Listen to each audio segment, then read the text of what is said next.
जो गवर्नमेंट को part of the income में से जो गवर्नमेंट को देते हो उसको बोला जाता है टैक्स। इंडिया में टैक्स स्ट्रक्चर दो टाइप का है, एक है डायरेक्ट टैक्स, एक है इनडायरेक्ट टैक्स। डायरेक्ट टैक्स वो टैक्स है जो आप अपने इनकम पे खुद ही कैलकुलेट करते हो और खुद ही गवर्नमेंट को पे करते हो, यानी the income which we pay on our income. Income tax act 1961 के हिसाब से इसके रूल्स बने हुए हैं, हर साल अमेंडमेंट होते हैं रूल्स में, वो रूल्स के हिसाब से हम लोग टैक्स कैलकुलेट करना सीखेंगे। दूसरा टैक्स होता है इंडिया में इनडायरेक्ट टैक्स। सर और कोई डायरेक्ट टैक्स नहीं होता इनकम टैक्स के अलावा? होता है प्रॉपर्टी टैक्स बोल के, जो हम अपने इनकम से खुद ही गवर्नमेंट को पे करते हैं। गिफ्ट टैक्स बोल के एक टैक्स हुआ करता था जो अब इंडिया से एबॉलिश हो गया है। ये सब डायरेक्ट टैक्स के एग्जाम्पल थे। Burden and payment done by same party, burden भी वही झेल रहा है, पेमेंट भी वही कर रहा है। इनडायरेक्ट टैक्स क्या है?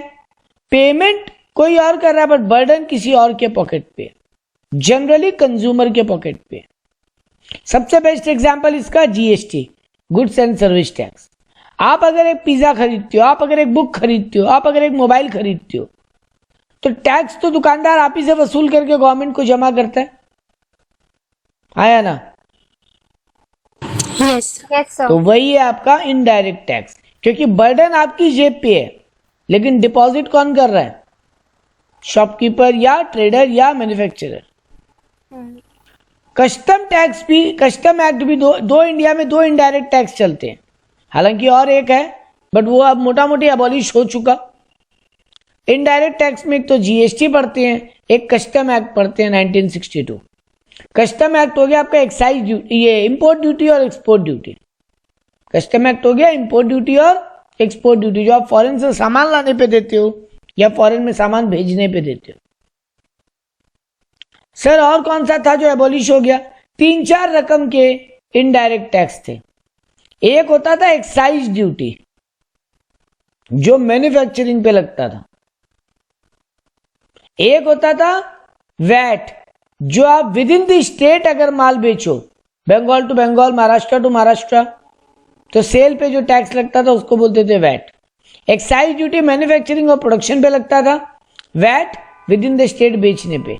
एक होता था सीएसटी, सेंट्रल सेल्स टैक्स, जो लगता था दूसरे स्टेट में माल बेचने पे। एक हुआ करता था सर्विस टैक्स, जब हम सर्विस किसी को सेल करते थे उस पे जो लगता था वो हो गया सर्विस टैक्स। हम किसी को सर्विस प्रोवाइड करते थे तो उस पे सर्विस टैक्स लगता है। जैसे अभी हम आपको पढ़ा रहे हैं, ये सर्विस है तो इस पे हमको गवर्नमेंट को अपनी इनकम पे टैक्स देना पड़ता था। आपसे जो भी रेवेन्यू हम ले रहे हैं हमको गवर्नमेंट को उसको सर्टेन परसेंटेज देना पड़ता था, तो ये था सर्विस टैक्स। मेनली ये 4 इंडिया में इनडायरेक्ट टैक्स थे। कस्टम तो है ही, जो पहले भी था अब भी है, तो 5 थे। ये चारों मोटा मोटी एबॉलिश हो गए, ये चारों मोटा मोटी एबॉलिश हो गए। अब इंडिया में ये 4 टैक्स नहीं है। सर कंप्लीटली एबॉलिश हो गए? नहीं, अभी भी पेट्रोलियम पे, अल्कोहल प्रोडक्ट पे, टोबैको पे, सर्टेन केमिकल वाले आइटम पे एक्साइज ड्यूटी लगता है। गवर्नमेंट प्लान कर रहा है धीरे धीरे पूरा एबॉलिश हो जाए।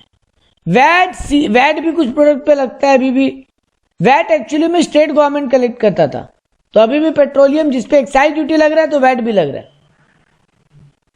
सेंट्रल सेल टैक्स पूरा एबॉलिश हो गया, सर्विस टैक्स पूरा एबॉलिश हो गया। धीरे धीरे वैट भी एबॉलिश हो जाएगा, एक्साइज ड्यूटी भी एबॉलिश हो जाएगा। कस्टम एक्ट अलग से है, वो एबॉलिश नहीं होगा। यानी ये सारे एबॉलिश होके आ जाएंगे GST, goods and service tax. आपको पढ़ने नहीं है ये चारों, आपको अब जीएसटी पढ़ना है सेमिस्टर 5 में और कस्टम एक्ट भी पढ़ना है सेमिस्टर 5 में। तो सर सेमिस्टर 4 में हम क्या पढ़ने जा रहे हैं? सेमिस्टर 4 में हम सिर्फ पढ़ने जा रहे हैं डायरेक्ट टैक्स, जिसमें आपको पढ़ना है इनकम टैक्स एक्ट 1961। आपको बाकी नहीं पढ़ने। ये चैप्टर, ये जो एक्ट का नाम ही है इनकम टैक्स एक्ट। तो सर इनकम किसको माने? जिस पे हमको टैक्स देना पड़ेगा। देखो हम बहुत सारी इनकम को यहां पे लिखा है। आपको कोई बिजनेस करके प्रॉफिट हुआ, आपको कोई एसेट बेच के गेन हुआ, आप कोई कंपनी के शेयर से डिविडेंड कमाए, आपको कहीं से कोई चैरिटेबल ट्रस्ट चलाते हो आप, और आपको कहीं से कंट्रीब्यूशन मिला, मतलब डोनेशन मिला, फंड मिला। आप जॉब करते हो तो सैलरी कमाए, आप जॉब करते हो तो परक्यूजिट और अलाउंसेस कमाए। अब परक्यूजिट अलाउंसेस क्या होता है? सर, सैलरी के अलावा कुछ भी कैश में मिले वो अलाउंसेस होता है। जैसे मेरा बॉस मेरे को सैलरी के अलावा ऑफिस से घर, घर से ऑफिस आने जाने के लिए ट्रैवल अलाउंस दे दिया, पैसा दे दिया मेरे को सैलरी के साथ अलग से। मेरा बॉस मेरे को घर का भाड़ा पेमेंट करने के लिए पैसा दे दिया, हाउस रेंट अलाउंसेस। मेरा बॉस मेरे को कहीं दूर दराज जॉब पे जाना पड़ता है तो खाने पीने के लिए पैसा दे दिया, टिफिन अलाउंस। मेडिकल अलाउंस दे दिया, इलाज के लिए खर्चे का पैसा दे दिया मेरे को कैश में। सैलरी के अलावा बॉस कुछ भी दे रहे हैं उसको अलाउंसेस बोलते हैं। मेरा तो इनकम ही हुआ। अब परक्यूजिट हो गया इन काइंड, सैलरी के अलावा कुछ काइंड में दे दे। जैसे खाने का पैसा नहीं दिया, खाना ही दे दिया। आने जाने का ट्रैवल अलाउंस, भाड़ा नहीं दिया, कन्वेंस ही अवेलेबल करवा दिया। घर रहने के लिए भाड़ा नहीं दिया, घर ही अवेलेबल करा दिया। बॉस डायरेक्टली घर का भाड़ा पेमेंट कर दे रहे, मेरा कंपनी डायरेक्ट मेरे घर का भाड़ा पेमेंट कर दे रहे। वो सब हो गया परक्यूजिट। मेरे को लैपटॉप दिया फ्री में यूज करने के लिए, ऑफिशियल वर्क के लिए नहीं, पर्सनल यूज के लिए। मेरे को बाइक दिला दिया, गाड़ी दिला दिया, कुछ भी मेरा बॉस मेरे को इन काइंड दिया। मेरे नाम पे प्रोविडेंट फंड में पैसा जमा कर दिया, मेरे लिए सोशल सिक्योरिटी बेनिफिट, ये सब मेरे इनकम के पार्ट होंगे। तो हम बिजनेस करके कमाएं या एसेट बेच के कमाएं, डिविडेंड वगैरह से, इंटरेस्ट वगैरह से कमाएं, चैरिटेबल ट्रस्ट में कहीं से डोनेशन कमाएं, सैलरी परक्यूजिट अलाउंसेस कमाएं। मेरे पास एक घर था, हाउस प्रॉपर्टी, उसको हम रेंट पे लगा दें। मेरे पास कोई एसेट था, उसको सेल कर दें। मेरे को कहीं से लॉटरी का इनकम हो, मेरे को कहीं से गिफ्ट इनकम, ये सब मेरा इनकम कहलाता है। तो एग्जाम में आपके बीकॉम में 10 नंबर का इस चैप्टर से आते हैं। जो बेसिक कंसेप्ट आज पढ़ रहे हो ना, ये आपके एग्जाम में आपका एक पार्ट भी आता है 10 नंबर का पूरा। तो आज जो पढ़ रहे हो वो एग्जाम के लिए 10 मार्क्स के लिए पढ़ रहे हो स्ट्रेट फॉरवर्ड, और इसी से टैक्स का बेस भी रेडी होगा। तो आपको एक एग्जाम में पूछता है 2 नंबर 3 नंबर का डेफिनेशन पार्ट देके कि इनकम क्या क्या हो सकता है वो एक्सप्लेन करो। तो आपको ये सब इनकम बताना है। सर कैसे याद करेंगे? अभी मत याद करो, जब बाकी चैप्टर पढ़ोगे अपने आप याद हो जाएगा, क्योंकि उन चैप्टर में यही सब का बात करना है अपने को। तो पहला डेफिनेशन हम लोग पढ़ लिए, इनकम किसको बोलते हैं। उस इनकम पे हमको टैक्स देना है। सर ये टैक्स किस ईयर कमाए और किस ईयर कैलकुलेट करके जमा देना है। तो जिस ईयर आप कमाओगे उसका ईयर को बोलते हैं प्रीवियस ईयर, और जिस ईयर एसेस करोगे, मतलब एनालाइज करोगे, कैलकुलेट करोगे, उसको बोलते हैं असेसमेंट ईयर। तो हर ईयर अपने आप में प्रीवियस ईयर है, हर ईयर अपने आप में असेसमेंट ईयर है। ये टैक्स का बहुत ही काम का वर्ड है, ये दिमाग से ओमिट नहीं होना चाहिए एकदम भी आपके। Assessment year and previous year, ये दोनों वर्ड आपके बहुत बहुत बहुत काम आने वाले, हालांकि इतनी बार रिपीट होंगे कि भूलोगे भी नहीं। प्रीवियस ईयर क्या हुआ? जिस ईयर कमाई की है, the year in which we have earned an income, the year in which we have earned an income. तो देखो यहां पे लिखा है financial in which income is earned. और असेसमेंट ईयर किसको बोलेंगे? Year in which tax is assessed and that is calculated and paid. The year in which tax is charged, जिस ईयर टैक्स चार्ज होता है।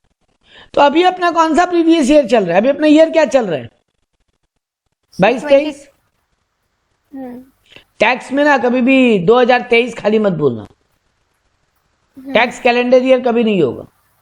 टैक्स कभी भी जनवरी to दिसंबर हो ही नहीं सकता, यह हमेशा फाइनेंशियल ईयर चलेगा, अकाउंटिंग ईयर जिसको बोलते हो आप।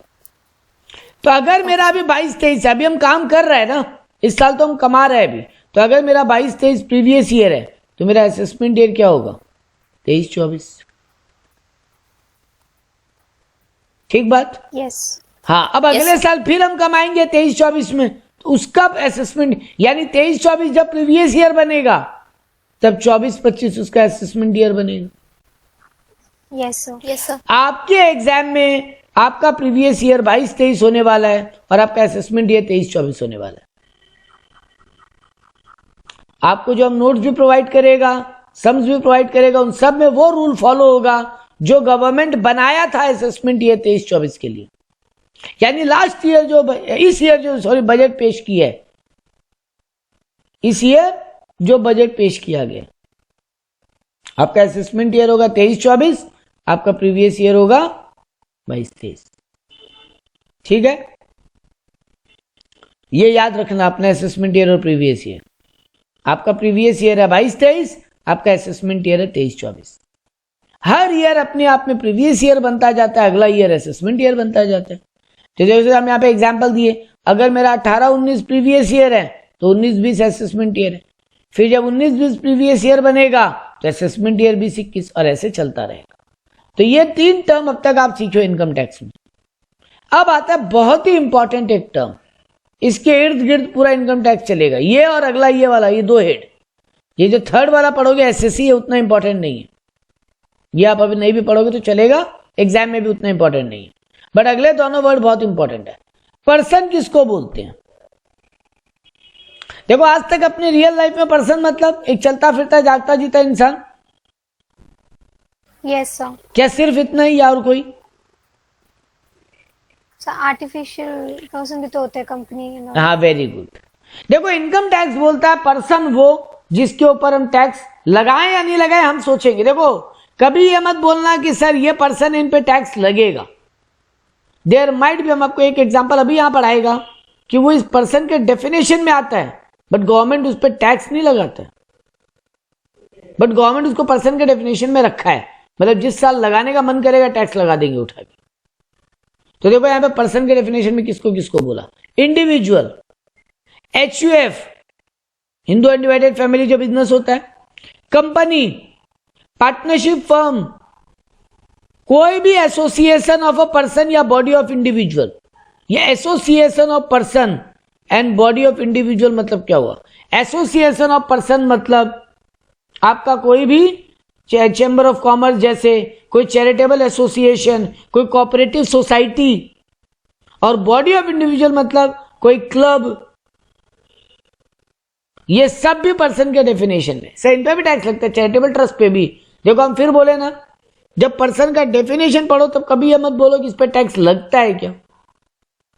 गवर्नमेंट इनको रखा, कुछ पे लगता है कुछ पे नहीं लगता है। इंडिविजुअल पे लगता है, एचयूएफ पे लगता है, कंपनी पे लगता है, फर्म पे लगता है, कुछ एसोसिएशन ऑफ पर्सन पे भी लगता है, कुछ बॉडी ऑफ इंडिविजुअल पे भी लगता है। लोकल अथॉरिटी मतलब म्युनिसिपैलिटी एंड ऑल, ग्राम पंचायत, म्युनिसिपैलिटी, कैंटोनमेंट बोर्ड, इन पे टैक्स लगता है क्या? लगता तो नहीं है, बट पर्सन के डेफिनेशन में रखा। और अगला वाला तो मजा आ जाएगा पढ़ के, आर्टिफिशियल पर्सन। सर ऊपर तो बढ़ा दिया आप, कंपनी, फर्म, यही तो आर्टिफिशियल होते हैं ना, यही तो पढ़े हो आज तक जब कंपनी लॉ पढ़े हो कि कंपनी, फर्म, ये सब आर्टिफिशियल है। बेटा यहां इनका तो ऊपर फिर लिख ही दिया नाम, तो दोबारा क्यों लिखेंगे? तो सर अब यहां कौन आएगा? इतना नाम पढ़ने के बाद कौन बचा है? सोचो जरा। Individual, HUF, company, firm, association, person, body of individual सब पढ़ लिया, अब कौन बच गया? ऊपर वाला। आपके ऊपर वाला नहीं, एकदम ऊपर वाला। एकदम ऊपर वाला माने भगवान। सर भगवान पे कैसे टैक्स लगाएंगे? सर भगवान पे कैसे टैक्स लगाएंगे? बेटा भगवान को धरती पे कौन मान्यता दे के रखे? मंदिर, मस्जिद, चर्च, गुरुद्वारा, यस सर। इनको भी पर्सन के डेफिनेशन में रखा। ओके। गवर्नमेंट रखा। अगेन हम पर्सन का डेफिनेशन बोलते समय स्टार्ट किया था कि हर पे टैक्स लगेगा, जरूरी नहीं है, बट गवर्नमेंट इनको बोला आप अपना डिटेल तो सबमिट करो, टैक्स तो हम माफ कर देंगे आपको, एग्जम्पशन में डाल के हटा देंगे आपको। तो पर्सन के डेफिनेशन में रखा, यानी इनको इनकम टैक्स रिटर्न फाइल करना पड़ेगा, फिर टैक्स से माफी मिल जाएगा, वो अलग बात है। ओके। लेकिन इनको डिटेल देना पड़ेगा गवर्नमेंट को। अगला कौन बचा? जुडिशियल पर्सन, जजेस एंड कोर्ट्स। कोर्ट तो नहीं, बट जज। जज किसी का एम्प्लॉय नहीं होता बेटा, गवर्नमेंट का भी नहीं। जज इंडिपेंडेंट, कोर्ट इंडिया में एक इंडिपेंडेंट बॉडी है, तो जजेस को भी अपना डिटेल सबमिट करना पड़ेगा, कोर्ट्स को भी अपना डिटेल सबमिट करना पड़ेगा, इसीलिए जुडिशियल पर्संस। तो देखो, individual number 1, HUF number 2, company number 3, firm number 4, association of person number 5, body of individuals number 6, local authority number 7, artificial person number 8, judicial person number 9। Actually में आपका book artificial and judicial person लिखा है, मतलब 8 ही head में person को खत्म किया। ये 8 नाम आपको याद रहने चाहिए, क्योंकि जिस दिन भी आपको पर्सन का डेफिनेशन एग्जाम में पूछे, 8 अगर नहीं लिखते हो तो आपका नंबर कटेगा, भले ही 2 नंबर का हो, भले ही 1 नंबर का हो, भले ही 5 नंबर का। तो 8 एकदम याद रहने चाहिए, ठीक है। Yes sir. अब आते हैं, सर आप इतना सारा इनकम हमको बताए, गवर्नमेंट को हम अपना डिटेल कैसे शो करेंगे इतने सारे इनकम का? और आप जो बताए वो तो एक एग्जाम्पल्स की लिस्ट थी, जब इनकम बताए आप 8-10 तो नाम, ऐसे तो हजारों इनकम के तरीके हो सकते हैं। गवर्नमेंट बोला बिल्कुल, गवर्नमेंट बोला हम तुम्हारे इनकम को 5 हेड में डिवाइड करते हैं, तुम क्या क्या करके कमा सकते हो। नौकरी करोगे तो सैलरीज कमाओगे। सबसे पहले एक आदमी का जॉब लगता है, जॉब लगने के बाद आदमी ट्राई क्या करता है, देखो इसका सीरियलिटी याद कराती है, 5 हेड सीरियली याद रहने चाहिए, तो इसका सीरियली याद कराते हैं। सबसे पहले एक आदमी ढूंढता है मेरे को कहीं नौकरी मिल जाए, तो सैलरी कमा रहे। फिर क्या चाहते हैं, एक घर हो अपना, है ना। तो यहां पे इनकम फ्रॉम हाउस प्रॉपर्टी, यानी सर घर भाड़ा पे लगा के जो भाड़ा कमा रहे हैं। और बेटा यही सब एक एक चैप्टर बनते जाएंगे आगे आपके। तो salaries, income from house property. फिर क्या करते हो, नौकरी करते करते बोर होने के बाद क्या लगता है आदमी को, यार अपना बिजनेस करते हैं, बहुत हो गया किसी का नौकरी। तो सबसे पहले आदमी जॉब ढूंढता है, फिर घर बनाता है, फिर जॉब से थक जाता है तो अपना खुद का कुछ चालू करता है। तो profit and gain from business and profession. Profit business से होता है और प्रोफेशन से गेन होता है। तो profit and gain from business and professions. या तो आप बिजनेस करोगे, और अगर आप सर्विस का ओरिएंटेड काम करते हो, सीए, लॉयर, डॉक्टर, तो आप प्रोफेशन करोगे। इतना कमा लोगे, बिजनेस करके आपका कमाई बहुत होगा, तो आप क्या करोगे, प्रॉपर्टी बनाओगे अपना, अब उनको बेचोगे तो कैपिटल गेन, एसेट बेच के कोई गेन करना। मेरे पास 12 लाख का फ्लैट था, हम 15 लाख में बेच दिया। मेरे पास 10 लाख का शेयर था रिलायंस का, हम 11 लाख में बेच दिया। तो capital gain by transfer of asset. अब कैपिटल गेन वर्ड याद रखो, बहुत है। देखो बेटा जी, हम नौकरी किए तो सैलरी कमाए, घर भाड़ा लगाए तो भाड़ा कमाए, बिजनेस एंड प्रोफेशन किए तो प्रॉफिट या गेन कमा लिए, और फिर इतना पैसा कमाए तो एसेट भी बनाए, एसेट बेच के वहां से भी गेन कमाए। इतना कमा लेता आदमी तो उसको बुरा लत लग जाता है, तो फिर वो लॉटरी खरीदता है, जुआ खेलता है, हॉर्स रेस में पैसा लगाता है, लग चले तो अमिताभ बच्चन का कौन बनेगा करोड़पति में भी जाता है। बहुत पैसा रहता है तो बैंक में सेव करके इंटरेस्ट भी कमाता है, डिविडेंड भी कमा लेता है, शेयरों में पैसा लगाता है तो वहां से, यानी इनकम फ्रॉम अदर सोर्स। यानी गवर्नमेंट बोला जो इनकम इन चारों हेड में नहीं जाए उसको अदर सोर्स मान लो आप। तो गवर्नमेंट आपका 5 हेड डिसाइड कर दिया आपके इनकम का। अब आप देखो आप कौन कौन सा इनकम कमाते हो सकता है आप 5 कमा रहे हो सकता है क्या कि आप 5 कमाए? बोलो, पॉसिबल है कि आप 5 हेड ऑफ इनकम से इनकम कमाओ? सर अगर सैलरीड एम्प्लॉय है तो वो बिजनेस, बेटा हम नौकरी करते हैं और हम स्कूल में टीचर है और साइड में अपना कोचिंग इंस्टीट्यूट भी चला रहे हैं। ओके। हम बिजनेस करते हैं, नीचे एक दुकान खोल लिए घर की और एक स्टाफ रख दिया, दुकान संभालते हैं। सर तब तो हो सकता है। हाँ बिल्कुल हो सकता है, यानी एक आदमी 5 हेड से इनकम कमा सकता है। घर भी मेरे पास इतना पैसा था, हम गवर्नमेंट ऑफिस में नौकरी करते हैं, बहुत कमाए, घर भी एक खरीद के भाड़ा पे लगा दिए, 2 फ्लैट है मेरा, एक भाड़ा पे लगा दिए, तो इनकम फ्रॉम हाउस प्रॉपर्टी भी कमाए, रेंट।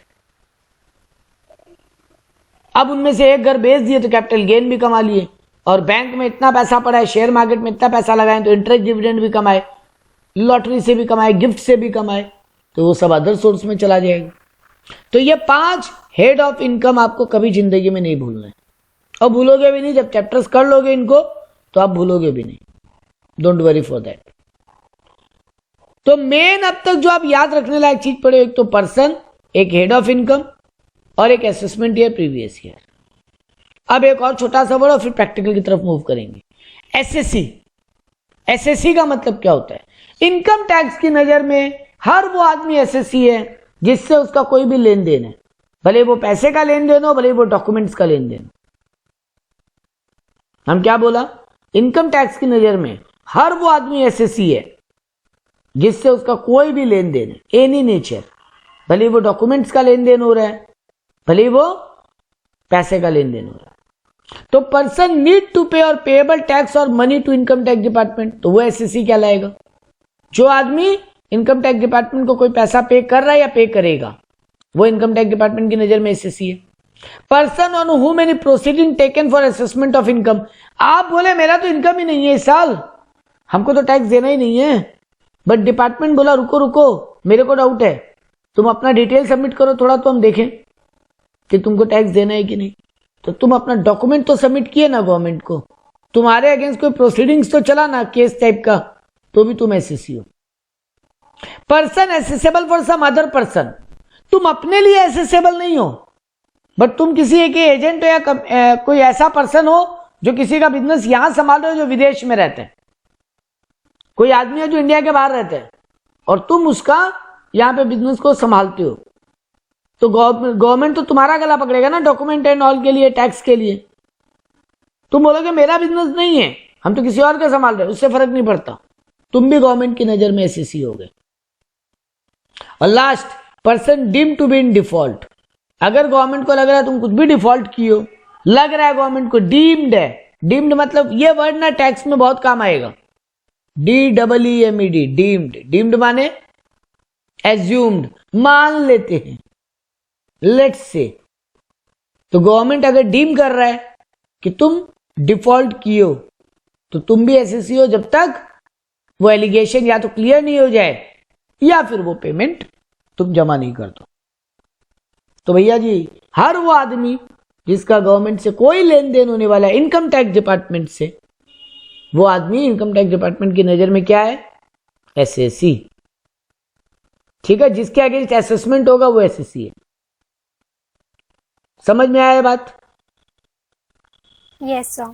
अब आते हैं सबसे इंटरेस्टिंग पार्ट के ऊपर, आज का सबसे मजेदार टॉपिक, टैक्स सर देना कितना है हमको। अभी रिसेंट टाइम में सुने होंगे, बहुत हल्ला मचा हुआ है, टैक्स स्लैब चेंज हो गया, नया रिजीम आ गया, सुनियो हल्ला।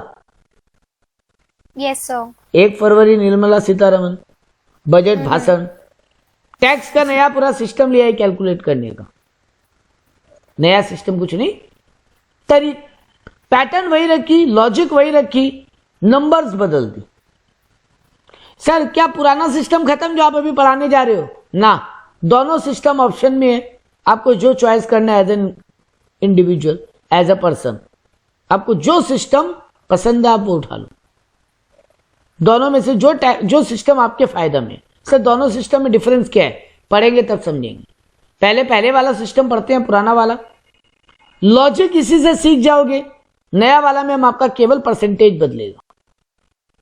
ठीक है, तो देखो इंडिया में हम अभी भी हिसाब से देखा जाए तो हम कितने परसेंट के कैटेगरी में तोड़ दिया चीजों को। सर सबसे पहले तो आप इंडिविजुअल बोले थे, फिर कुछ बिजनेस के टाइप्स का नाम लिए थे, HUF कंपनी फर्म, और फिर कुछ क्लब एसोसिएशन टाइप का नाम लिए। ये बोल सकते हो 3 ब्रॉडर एक हेडिंग की तरह। क्या आप एक इंडिविजुअल का बात किए, फिर कुछ बिजनेस हाउसेस का बात किए, HUF का बिजनेस, कंपनी का बिजनेस, पार्टनरशिप फर्म का बिजनेस, और फिर कुछ क्लब एंड एसोसिएशन का नाम ले लिए। बिल्कुल सही पकड़े। इंडिविजुअल के लिए पूरा अलग सिस्टम, इंडिविजुअल और HUF के लिए पूरा अलग सिस्टम। HUF और इंडिविजुअल और HUF के लिए पूरा अलग सिस्टम। कंपनी और फर्म के लिए गवर्नमेंट ने फ्लैट टैक्स रखा, फर्म के ऊपर, पार्टनरशिप फर्म के ऊपर फ्लैट 30% टैक्स लगते हैं।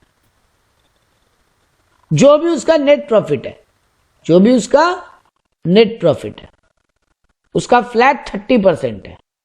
और कंपनीज के ऊपर 25% से लेके 30% तक का एक कंसेप्ट चल रहा है। गवर्नमेंट इसको रिड्यूस करते करते 25 पे ले आए, कुछ कुछ पे अभी भी 30% है, बट आप यही याद करो कंपनी पे फ्लैट 25% टैक्स है। तो कंपनी पे फ्लैट 25% टैक्स है, पार्टनरशिप फर्म के ऊपर फ्लैट 30% टैक्स है, और इंडिविजुअल के लिए पूरा एक, इंडिविजुअल एचयूएफ के लिए पूरा एक सिस्टम है कैलकुलेट करने का। सर बाकियों का क्या होगा? बेटा जी हम बाकियों का नाम लेते लेते बार बार क्या बोल रहे थे कि आपको डिटेल तो देना है, बट टैक्स से हम आपको माफी दे देंगे, और अगर माफी नहीं होगा तो आप पे भी 30% टैक्स लग जाएगा। तो इंडिविजुअल के लिए एक अलग सिस्टम है जो अभी पढ़ेंगे, इंडिविजुअल और एचयूएफ के लिए। कंपनी और पार्टनरशिप फर्म के लिए, कंपनी और पार्टनरशिप फर्म के लिए अपना स्टेट टैक्स रेट है, बाकियों के लिए भी वही फ्लैट टैक्स सिस्टम है या फिर टैक्स नहीं है। तो सर इंडिविजुअल और एचयूएफ का चलिए पढ़ते हैं। पहले इंडिविजुअल का पढ़ते हैं। एचयूएफ का भी समझो कुछ नहीं, एचयूएफ का भी सॉरी गलती हुआ, एचयूएफ का भी फ्लैट 30% है। एचयूएफ और पार्टनरशिप फर्म के लिए फ्लैट 30% है। एचयूएफ एंड पार्टनरशिप फर्म के लिए फ्लैट 30% है। कंपनी के लिए आप एक बार यही याद करो 25% है। बाकियों के लिए अगर लगेगा तो 30, नहीं तो नहीं लगेगा। तो सर अब बच गया आपका इंडिविजुअल। इसके लिए स्लैब रेट सिस्टम लेकर आया। क्या लेकर आया? Slab rate system. एक इंडिविजुअल इंसान को 3 कैटेगरी में तोड़ा गवर्नमेंट। सर बाकियों के लिए क्यों नहीं है स्लैब है? देखो बेटा बाकी लोग अपना एक्सपेंडिचर माइनस कर लेते हैं ना, नेट प्रॉफिट पे टैक्स देते हैं ना बिजनेसमैन।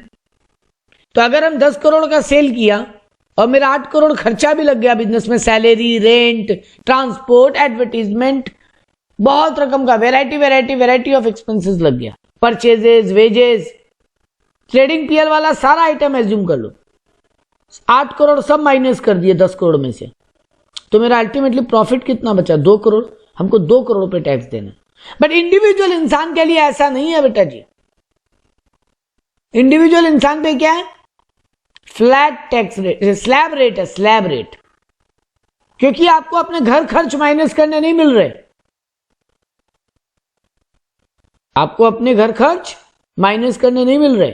अब मेरा अगर 6 लाख सैलरी है, मेरा हम बोलेंगे मेरे घर में 4 लाख खर्चा लग जाता है, तो हमको 2 लाख पे टैक्स देना चाहिए। गवर्नमेंट बोलेगा ना ना 6 लाख पे टैक्स दो पूरा। तो मेरे साथ थोड़ा हार्डशिप हो रहा है ना ये।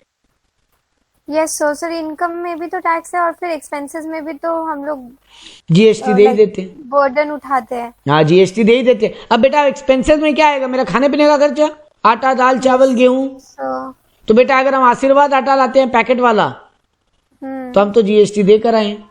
Yes sir. अगर हम मैगी का पैकेट लाए हम तो जीएसटी देकर आए। अगर हम लैपटॉप लेकर आए, टीवी लेकर आए, कंप्यूटर लेकर आए तो जीएसटी देकर आए। Yes sir. अगर हम पिज्जा हट में पिज्जा खाकर आए, पीवीआर में मूवी देख कर आए तो टैक्स देकर आए।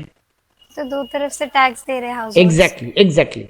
इसीलिए गवर्नमेंट इनको एक ऐसा सिस्टम दिया जहां पे उनको एक certain part of income direct माफ हो जाए। ओके। इसी को नाम दिया ये लोग स्लैब रेट कंसेप्ट। सर क्या है ये slab rate? Both male and female के लिए बात हो रहा है। पहले अलग अलग हुआ करता था, आज से 4-5 साल पहले तक 10,000 का डिफरेंस हुआ करता था। अब वो डिफरेंस हटा दिया गवर्नमेंट, लास्ट 3-4 साल से हटा पड़ा है। अब मोटा मोटी मेल फीमेल के लिए सेम है। देखो गवर्नमेंट क्या बोला, अगर आप बिलो 60 ईयर्स की एज हो, आप अबव 60 ईयर्स की हो या अबव 80 ईयर्स की हो, बिलो 60 ईयर को नॉर्मल सिटीजन कहा गया, अबव 60 को सीनियर सिटीजन कहा गया और अबव 80 को सुपर सीनियर सिटीजन कहा गया। तो पहले इंडिविजुअल का पढ़ते हैं और उसी पे 1-2 सम्स करते हैं, तब आपको समझ में आ जाएगा। बिलो 60 और बिलो 80 आपको ऐसे ही याद हो जाएगा। क्या बोला यहां पे? अप टू 2.5 लाख मेरा टैक्स रेट कितना होगा? निल। 2.5 लाख से 5 लाख अगर हम कमाते हैं तो 5% टैक्स, 5 लाख से 10 लाख अगर हम कमाते हैं तो 20% टैक्स, और 10 लाख से ज्यादा कमाते हैं तो 30% टैक्स। पहले तो ये रेट और ये फिगर्स दिमाग में सेट करो। 2.5 लाख, 5 लाख, 10 लाख, 10 लाख से ज्यादा, अप टू 2.5 लाख क्या है? नील। 2.5 लाख से 5 लाख 5%, 5 लाख से 10 lakh 20%, and more than 10 lakh 30%। अब अगर हम बोले बेटा जी एक आदमी है, वो 9 लाख कमाता है साल का, उसका जॉब है और वो 9 लाख का सैलरी कमाता है, कितना टैक्स देगा वो? 20%। 9 लाख का 20%? Yes sir. गलत जवाब। नहीं, गलत जवाब इसलिए नहीं कि आपको पता नहीं है, गलत जवाब इसलिए कि हम पढ़ाया ही नहीं अब तक। सुनो, गवर्नमेंट बोला ये स्लैब रेट है, फ्लैट रेट नहीं बेटा, आप तो सीधा फ्लैट लगा दिए उसके ऊपर। ओके। गवर्नमेंट बोला जैसे एग्जाम, हम क्या लिया, मेरे एग्जाम, उस आदमी का इनकम कितना है? 9 लाख, ठीक है? Yes sir. तो बेटा जी पहला 2.5 लाख तक नील। अब नेक्स्ट स्लैब क्या है? 2.5 लाख से 5 लाख, हम अभी भी क्रॉस तो कर ही रहे हैं 5 लाख, हम तो 9 लाख पे खड़े हैं। Yes sir. तो नेक्स्ट 2.5 लाख से 5 लाख, यानी कितना का गैप है इन दोनों के बीच में? 2.5 लाख का गैप। 2.5 लाख। तो 2.5 लाख का 5% यानी 12,500, ठीक है? अभी भी नेक्स्ट क्या है? 5 लाख से 9 लाख है ना मेरा इनकम, तो 5 लाख से 10 लाख वाला स्लैब में 4 लाख और आएगा, क्योंकि 5 लाख से 9 लाख तक इस 4 लाख का 20%, 4 लाख का 20% कितना होगा? 4,80,000। तो मेरे को टोटल टैक्स देना है गवर्नमेंट को 80 प्लस 12.5, 92,500। ये मेरा टैक्स हुआ। अभी इसमें कुछ और जुड़ेगा पर वो बाद में बात करेंगे। और आप अगर कैलकुलेट कर लेते बेटा 9 लाख पे सीधा 20%, कितना देना पड़ता? 1,80,000। Yes sir. तो आप तो उस आदमी को लूट लेते। सर ये 92,500 ये फिर से एक बार एक्सप्लेन कीजिए। सुनो, मेरा इनकम कितना है बेटा? 9 लाख। हम ये तीनों स्लैब में फॉल कर रहा है, मतलब up to 2.5 lakh, next 2.5 lakh से 5 लाख और 5 लाख से 10 लाख तक हम इस स्लैब के अंदर तक आ रहे हैं। यस। अब गवर्नमेंट हमको बोला तुम तीनों स्लैब रेट को तोड़ो अपने लिए, तो पहला 2.5 लाख तक तो तुमको जाओ माफ किया। अरे भाई आप बोले थे ना मेरा खाने पीने का खर्चा का क्या होगा, मेरा रहना भाड़ा, हम इतना कुछ खर्चा करते हैं लाइफ में, उसका क्या होगा? आप तो पूरा फ्लैट मेरे 9 लाख पे टैक्स ले लोगे क्या? गवर्नमेंट बोला ना, बिजनेसमैन को हम उसका एक्सपेंडिचर माइनस करने देता है ना, रेंट, सैलरी, वेजेस सब माइनस करता है, तो वो तब जाके नेट प्रॉफिट पे टैक्स देना होता है ना। जाओ, तुमको भी पहला 2.5 लाख माफ किया तुम्हारे इनकम का, पहला 2.5 लाख, फर्स्ट 2,50,000। तो पहला 2.5 लाख गया। अब नेक्स्ट स्लैब क्या आ रहा है? 2.5 लाख से 5 लाख। हम 5 लाख से भी ज्यादा कमा रहे हैं कि नहीं? हाँ सर, आप तो 9 लाख कमा रहे हैं। तो नेक्स्ट 2.5 लाख से 5 लाख इसका गैप कितना हुआ? 2.5 लाख ना। हाँ। तो 2.5 लाख का 5% कितना होगा? 2.5 लाख का 10, हाँ 12,500। फिर नेक्स्ट स्लैब क्या है? 5 लाख से 10 लाख। बट सर आप तो 10 लाख नहीं, आप तो 9 लाख कमाते हैं। तो 5 लाख से 9 लाख यानी कितना इनकम हुआ? 4 लाख, है ना? Yes sir. 4 लाख का 20%, 80,000। ओके। तो मेरा 92,500 हुआ। चलो आप लोग हमको कैलकुलेट करके बताओ अभी जल्दी से। एक आदमी का इनकम 6,70,000 है। 2 मिनट दे रहे हैं जल्दी। एक आदमी का इनकम 6,70,000 है।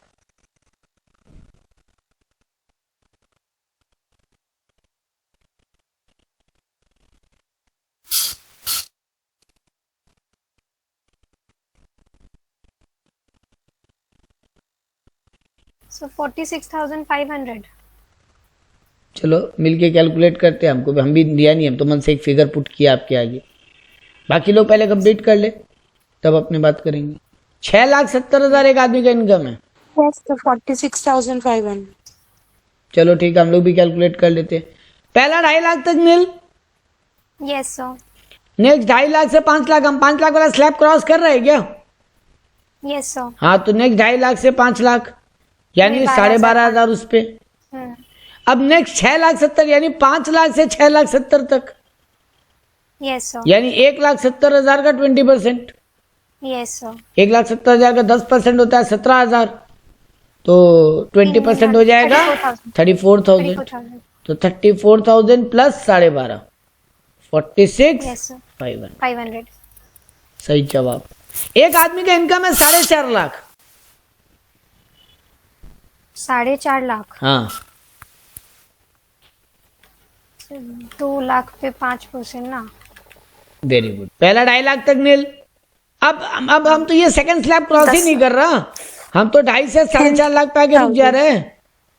तो 2 लाख का 5% 10,000। Yes sir. 10,000 आएगा। Yes sir. Very good. तो ये है स्लैब रेट का कंसेप्ट बेटा जी। एक आदमी का इनकम है 11,70,000। जल्दी जल्दी। एक आदमी का इनकम है 11,70,000।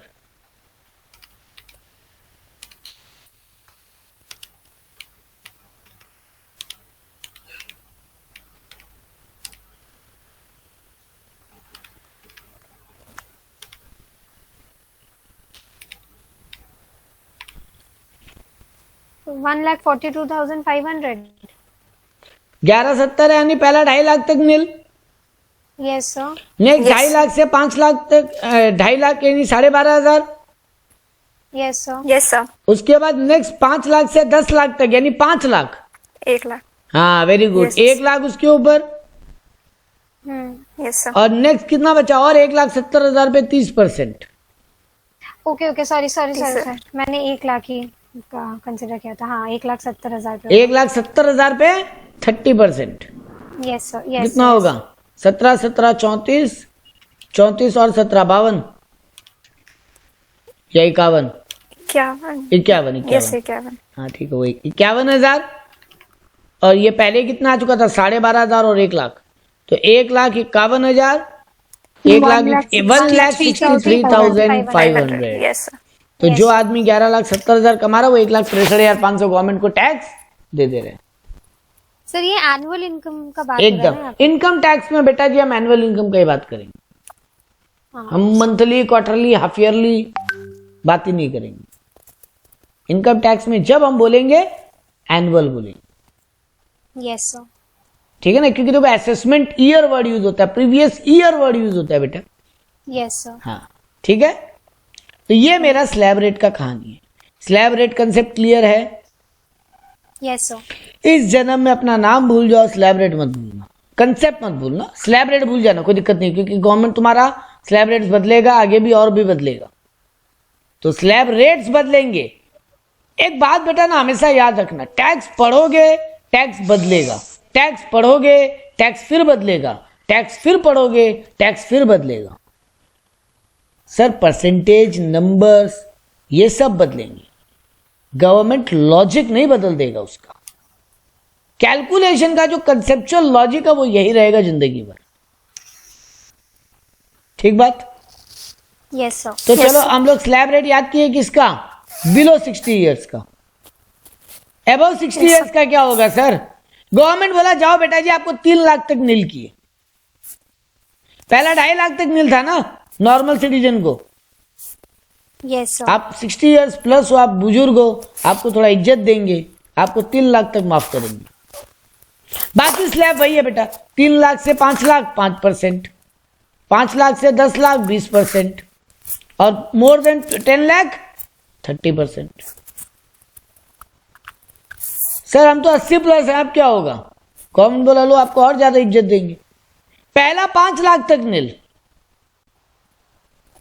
5 लाख से 10 लाख 5% नहीं, हाँ 5% वाला स्लैब आप भूल जाओ, क्योंकि आप तो 5 लाख तक तो आपको जीरो ही कर दिए, तो 2.5 लाख से 5 लाख जो 5% है वो भूल जाओ। अब 5 लाख से 10 लाख नॉर्मल से कितना लेते थे?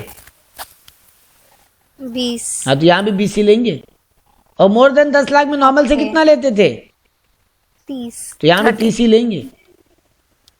Yes sir. लेकिन आपको बेनिफिट ये दे दिया, आपको 5 लाख तक जीरो कर दी। ठीक है। Yes sir. अब आएगा एक ऐसा ट्विस्ट जिसके आप बोलोगे गवर्नमेंट सर कितना बढ़िया से पब्लिक को बेवकूफ बनाता है, कितना खुश किया सीनियर सिटीजन को, सुपर सीनियर सिटीजन को। और आखिर में एक बात बोला, रिबेट अंडर 87A। जो 5 लाख तक कमाते हैं, भले ही वो सीनियर हो, सुपर सीनियर हो, जनरल हो, उनको टैक्स अमाउंट और 12,500 विच एवर इज लोअर तक कोई टैक्स देना ही नहीं। मतलब इंडिविजुअल को भी और सीनियर सिटीजन को भी घुमा के कान उल्टा पकड़ के आया, योगासन करते हुए उल्टा कान पकड़ा और बोला जाओ 5 लाख तक टैक्स माफ आपको। लेकिन अगर आप 5 लाख तक कमाते हो तभी, अगर आप 5 लाख 1 रुपया भी कमाते हो ना, अगर आप 5 लाख 1 रुपया भी कमाते हो ना, तो फिर आपको ये 5 लाख तक का छूट नहीं है। देखो एक एग्जाम्पल लेके समझाते हैं। एक आदमी है मिस्टर एक्स, उसका एज एक बार चलो 58 ईयर्स ही है, बिलो 60 है वो, ठीक है। और एक आदमी है मिस्टर वाई, वो भी 58 ईयर्स है। मिस्टर एक्स जो है वो कमाया, एक और आदमी को ले लेते हैं मिस्टर जेड, ये आज का आखिरी कहानी है, 3 दिन को लेकर हम एक एग्जाम्पल समझा रहे हैं आपको। एक मिस्टर एक्स है, वो कमाता है 6,20,000। एक मिस्टर वाई है, वो कमाता है 4,80,000। और एक मिस्टर जेड है, वो कमाता है 5 लाख। और एक ले लेते हैं मिस्टर ए, वो कमाता है 5,10,000। क्योंकि वो एग्जाम्पल में आपको बड़ा मजा आने वाला है। उसके बाद आप बोलोगे बेचारा मिस्टर ए भी मतलब फंस गया। चलो इनका टैक्स निकालना चालू करो। मिस्टर एक्स कितना कमा रहा है? सर जेड का एज क्या है? एक बार सबका एज 58 ईयर्स है बेटा, सबका, ठीक है। हमको एक ऐसा चीज बताना है जिसमें हम अलग अलग एज लेंगे, आप फिर कंफ्यूज होगे। हम आपको ऐसा कुछ चीज सिखाना चाहते हैं जो आपको सुन के मजा आएगा, और यही आज की क्लास का आखिरी पॉइंट होगा। मिस्टर एक्स कितना कमा रहा है? 6,20, तो पहला 2.5 लाख तक तो नील है ना। फिर 2.5 लाख से 5 लाख तक 12,500। यस और फिर 5 लाख से 6,20,000 तक, मतलब 1,20,000 पे 20%, 24,000। 24,000। उसका इनकम आ रहा है 36,500। टैक्स आ रहा है इतना। हाँ चलो ठीक है, इसको रहने दो। 480 मिस्टर वाई का कैलकुलेट करो। 36,000 ना। 36 आ रहा है, चलो 36 ले लो, कोई फर्क नहीं पड़ेगा। हम जो सिखाना चाह रहे हैं वो कुछ और है। 480 पे 2.5 लाख तक नील, 2.5 लाख से लेके 4,80,000 तक, यानी 3,30,000 पे 5%। सर 2,30,000 ना, 2,30,000 पे, सॉरी, 5%। 11,500। ठीक बात। चलो मिस्टर जेड को ले लो 5 लाख, तो पहला 2.5 लाख तक नील, और फिर 2.5 से 5 12,500। 12,500। और फिर मिस्टर ए को ले लो, 5,10,000 कमाता है, 2.5 लाख तक नील, 2.5 से 5 12,500। Yes sir. और 5 लाख से 5,10,000, यानी 10,000 पे 20%, 2,000। इसका टैक्स आ रहा है 14,500। 500। ठीक बात। चारों Yes, एग्री, sir. आप लोग सब एग्री करोगे इन चारों का इनकम के और टैक्स के ऊपर। Yes sir. अब मेरा बात याद करो, अब मेरा बात याद करो बेटा। हम 87A, सेक्शन नंबर 87A पे रिबेट में क्या बोला? जो आदमी 5 लाख से कम कमाता है, जो आदमी 5 लाख से 5 लाख तक कमाता है, सॉरी, अप टू 5 लाख कमाता है, गवर्नमेंट बोला उसको 12,500 और tax amount which ever is lower का छूट मिल जाएगा। 12,500 और tax amount which ever is lower. ये बात गवर्नमेंट 87A में लिखा। बात क्लियर है? अब Yes, पकड़ो एक yes, एक को, sir. अब पकड़ो एक एक को। मिस्टर एक्स कितना कमाता है? 6,20,000. तो ये क्या 5 लाख से कम कमाता है? No, sir. इसको रिबेट मिलेगा? No, sir. नहीं मिलेगा, नहीं मिलेगा। यानी ये टैक्स लायबिलिटी इसका 36,500 का आ जाएगा। Okay. चलो मिस्टर वाई पे आ जाओ, कितना कमाता है? 4,80,000. 5 लाख से कम कमाता है? Yes, sir. इसके लिए क्या छूट है? 12,500 और tax amount which ever is lower. इसका टैक्स का अमाउंट कितना आ रहा है? 11,500. इसको पूरा 11,000 माइनस हो जाएगा, which ever is lower Yes, ना, sir. पूरा माइनस हो गया। गवर्नमेंट बोल दिया जाओ तुमको टैक्स ही नहीं देना।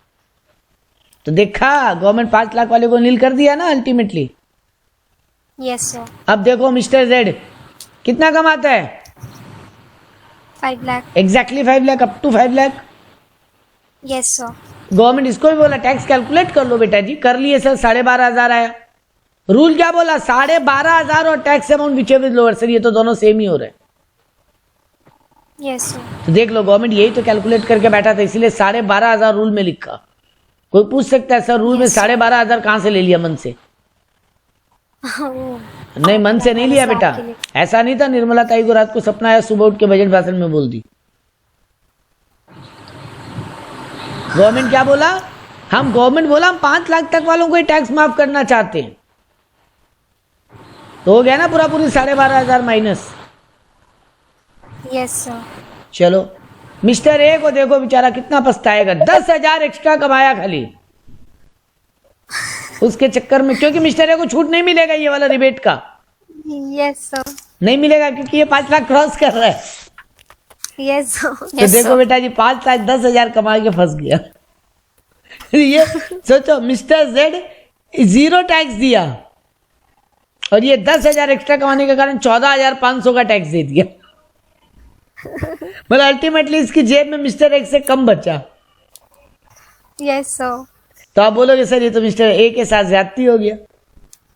हाँ. गवर्नमेंट बोला देखो ऐसे तो हमको कोई एक अमाउंट तो फिक्स करना ही था। फिर अब ऐसे अगर आप बोलोगे, अब एक मिस्टर, मान लो कोई मिस्टर बी है, वो 5,02,000 ही कमाया, है ना, तो भी उसको स्लैब रिबेट का छूट नहीं मिलेगा, नहीं मिलेगा ना रिबेट, नहीं मिलेगा. क्योंकि 5 लाख से ऊपर कमा रहा है। सर ये तो ये भले 1 रुपये ऊपर कमाए, कमा तो ऊपर ही रहे। Yes, sir. तो गवर्नमेंट बोला भैया हम 5 लाख तक का रूल लेकर आए। अब आप बोलोगे, अब कल को गवर्नमेंट बोलेगा हम 6 लाख का रूल ले आए, तो फिर जो 6 लाख एक कमाता है वो बोलेगा हम क्या गलती किया। सर अभी जो 2020 मतलब न्यू बजट जो है तो उसमें 7 लाख तक का कर दिया था अरे ना? बेटा जी सही पकड़े हो। हम यही तो बोले थे टैक्स रिजिम में कुछ बदलेगा। बस यही वाला चीज 5 लाख से 7 लाख नहीं, खाली ये नहीं, सुनो, नया टैक्स रिजिम का स्लैब ये है 3 लाख तक नील, सबके लिए, सबके लिए। स्लैब्स को चेंज किया है. हाँ स्लैब भी चेंज किया। Yes, 3 लाख तक नील, 3 लाख से 6 लाख पे 5%, 6 लाख से 9 लाख पे 7.5%, 9 लाख से 12 लाख पे 10%, 2.5% करके बढ़ा रहा है। इधर इनकम 3-3 लाख करके बढ़ा रहा है। देख लो 3, 6, 9, 12। Yes sir. और इधर रेट और गलती, ढाई. नहीं 5, 10, 2.5 नहीं 5, 10, 15, 20, 30, हाँ ठीक है, नहीं 5% करके बढ़ा रहे हैं।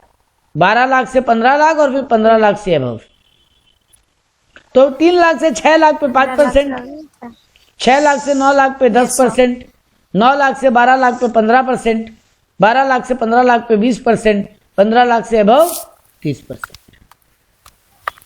ओके. स्लैब्स बढ़ा भी दिया. हाँ स्लैब भी बढ़ा दिया और आपको टैक्स कम लगेगा बहुत ज्यादा। आप ओल्ड और न्यू दोनों से किसी का कैलकुलेट करके देखोगे ना, आज आप घर पे बैठ के ऐसे ही एक आदमी का इनकम पकड़ना रैंडमली 15 लाख, एक किसी का 9 लाख पकड़ना, किसी का एक बार 12 लाख पकड़ना, किसी का एक बार 17 लाख पकड़ना, यस सर. और फिर ये दोनों स्लैब से कैलकुलेट करके देखना, आप देखोगे नया वाला रिजीम में फायदा मिल रहा है। तब फिर आप बोलोगे सब नया ही वाला लेगा सर। हाँ सर, कोई क्यों लेगा पुराना. नहीं बेटा जी, अब आते हैं जो निर्मला ताई सबसे बढ़िया ट्विस्ट डाली इसमें। एक बात है इनकम टैक्स में, जो पुराना स्लैब रेट था ना जब, या अभी भी है जब, जो लेना चाहे पुराना स्लैब रेट, आखिरी टॉपिक पढ़ा रहे हैं आज के लिए, गवर्नमेंट बोला तुम पांचों हेड से इनकम जोड़ो। देखो स्क्रीन पे जो आपके फॉर्मेट नजर आ रहे हैं, पांचों हेड से इनकम जोड़ लिए जो तुम्हारा है। अब तुम्हारा कोई हेड से इनकम नहीं है तो मत जोड़ना, तुम्हारा अगर जिस जिस हेड से इनकम है पांचों जोड़ लो। इसको बोलते थे ग्रॉस टोटल इनकम, ठीक है। इसमें से ना हम लोग कुछ इनकम LIC लेने में, मेडिक्लेम लेने में, कहीं डोनेशन करने में जो लगाते थे ना, उसके लिए हमको छूट मिल जाता था, वो हमको माइनस करने मिल जाता था। अब जो मेरा इनकम आता था गवर्नमेंट उसको देखता था हम 5 लाख क्रॉस कर रहे हैं कि नहीं। अब 5 लाख क्रॉस कर रहे हैं तो रिबेट नहीं मिलता था, 5 लाख क्रॉस करते थे तो रिबेट मिल जाता था। तो ये जो हम एक डिडक्शन वाला पार्ट बोला ना, ये देखो बहुत सारे लगा, हम LIC लिए, हम मेडिक्लेम करवाए, हम किसी बुजुर्ग अपंग आदमी को अपने घर में सहारा देके संभाले, मेरे रिलेटिव भी हो, भले मेरे पापा मम्मी हो या कोई भी रिलेटिव हो, बट डिसेबल पर्सन है, उनको संभालने में खर्चा किए। हम कोई चैरिटेबल इंस्टीट्यूशन में डोनेशन दिए, हम कोई गवर्नमेंट का कोई इन्वेस्टमेंट स्कीम है उसमें इन्वेस्ट किए पैसा, हम घर लेने में इंटरेस्ट ऑन लोन चुकाए, हम प्रिंसिपल अमाउंट चुकाए लोन का घर लेने में, वो सब का हमको डिडक्शन मिलता था। तो वो एक लंबा खासा अमाउंट होता था जो माइनस होकर मेरे इनकम को 5 लाख से नीचे ले आता था। अब अगर तुम नया वाला रिजीम ऑप्ट करते हो तो ये डिडक्शंस भूल जाओ। बात समझे? Yes sir. तो आपको इतना बड़ा एक मान लो मेरा LIC सब लेके 2 लाख का इन्वेस्टमेंट था बेटा, ठीक है। अब मान लो मेरा 9 लाख इनकम है साल का, तो ये 2 लाख माइनस, हाँ बोलो। यस सर, जिनको ये सब कैलकुलेशंस का पता नहीं होता होगा, हाँ, वो लोग जब टैक्स फाइल करने जाते होंगे अपना, या टैक्स देने जाते होंगे, तो बेटा इसीलिए तो आप और हम पढ़ते हैं। अब जिनको मेडिकल ट्रीटमेंट नहीं पता होगा वो डॉक्टर के पास जाते हैं। तो फिर तो हर आदमी मेडिकल भी पढ़ ले, हर आदमी कॉमर्स भी पढ़ ले, अच्छा बात है। फिर आपको और मेरा, आप और हम क्या सड़क पे कटोरा लेके बैठे। तो बेटा जी आपका हमारा यही तो काम है, इनको आइडिया देना, उसका इनकम पकड़ो, दोनों रेट से कैलकुलेट करके देखो। जितना मान लो एक एग्जाम, मेरे पास एक आदमी आया, उसका 9 लाख इनकम है, हम क्या करेंगे, मान उसको पूछेंगे तुम्हारा इन्वेस्टमेंट कहाँ का है, वो बोलेगा कहीं नहीं है मेरा इन्वेस्टमेंट। तो हम उसको बोलेंगे तुम नया रिजीम में जा, तेरा ऐसे भी डिडक्शंस नहीं है तेरे पास, तो यस सर, तो तुम नया रिजीम में जा, तो कम टैक्स पड़ेगा। क्योंकि नया रिजीम में छोटा छोटा अमाउंट पे, ये देखो पुराना रिजीम में ना 5 के बाद सीधा 10 था, 10 के बाद सीधा 20 था, 20 के बाद सीधा 30 था, बट यहाँ ब्रेकअप है ना तुम्हारे पास, तो तुम ना नया टैक्स रिजीम में जा। वो आदमी अगर बोले नहीं मेरा तो 1.5-2 लाख का इन्वेस्टमेंट भी किया हुआ है, तो उसका इन्वेस्टमेंट देखते हैं पहले स्कीम में आ रहा है कि, इस तो पूरा चैप्टर पढ़ोगे आपकी 80s वाला इन्वेस्टमेंट, जो इसको 80s वाला इन्वेस्टमेंट बोलते हैं, 80s का डिडक्शन या चैप्टर 6A का डिडक्शन बोलते हैं इसको, तो तुम्हारा वो है कि नहीं वो देखते हैं। अब अगर तुमको वो लिमिट में आ रहा है, नीचे लाके देख लेते हैं कौन सा स्लैब में तुम्हारा फायदा है। देखो लेकिन एक बात बता देते हैं, अल्टीमेटली आने वाला 2-3 साल में गवर्नमेंट पुराना टैक्स रिजीम को ऑब्सोलीट कर देगा। अभी चॉइस में रखा है, तुमको जो लेना है वो लो, बट धीरे धीरे उसको ऑब्सोल्यूशन की तरफ जा रहा है गवर्नमेंट। क्योंकि पहले जब हम लोग पोर्टल पे रिटर्न फाइल करते थे ना, तो नया वाला डिफॉल्ट दिखाता, नया वाला ऑप्शनल दिखाता था, पुराना वाला बाय डिफॉल्ट दिखाता था कि तुम कुछ नहीं चूज करोगे, अपने आप पुराना कैलकुलेट कर लेगा, और नया वाला तुमको चाहिए तो लो, नहीं तो मत लो। अब गवर्नमेंट इसको पलट दिया है, अब पुराना वाला ऑप्शनल रहेगा, नया वाला वहां बाय डिफॉल्ट रहेगा। अब तुमको नया वाला तुम चूज करो या नहीं करो, नया वाला अपने आप कैलकुलेट कर लेगा। और अगर तुमको लगता नहीं हमको पुराना में जाना है, तो तुमको चॉइस चेंज करना पड़ेगा अपना वहां पे। यानी गवर्नमेंट किस तरफ मूव कर रहा है धीरे धीरे, नया वाला को कंपलसरी करने की तरफ। सर वहाँ पे अपने आप कैलकुलेट कर लेता है। हाँ, सॉफ्टवेयर में आप कहिए कि इनकम डालते हो ना, पोर्टल दिखाएंगे आपको, पोर्टल भी सिखाएंगे, चिंता मत करो। क्लासेस पहले थोड़ा खत्म करेंगे, फिर कोई एक जब अच्छा खासा कैलकुलेशन पार्ट सीख जाओगे जब, तब आपको सॉफ्टवेयर पे भी लेके चलेंगे। मेरा लॉगिन, मेरा जो पैन नंबर है उससे लॉगिन करके आपको प्रोफाइल करके देखेंगे, बस सबमिट नहीं करेंगे खाली। ओके, सबमिट कर देंगे तो आपको उतना टैक्स देना पड़ जाएगा। ओके सर, ठीक है, तो हम लोग तब वो सॉफ्टवेयर पे कुछ ऐसे स्किल्स या कुछ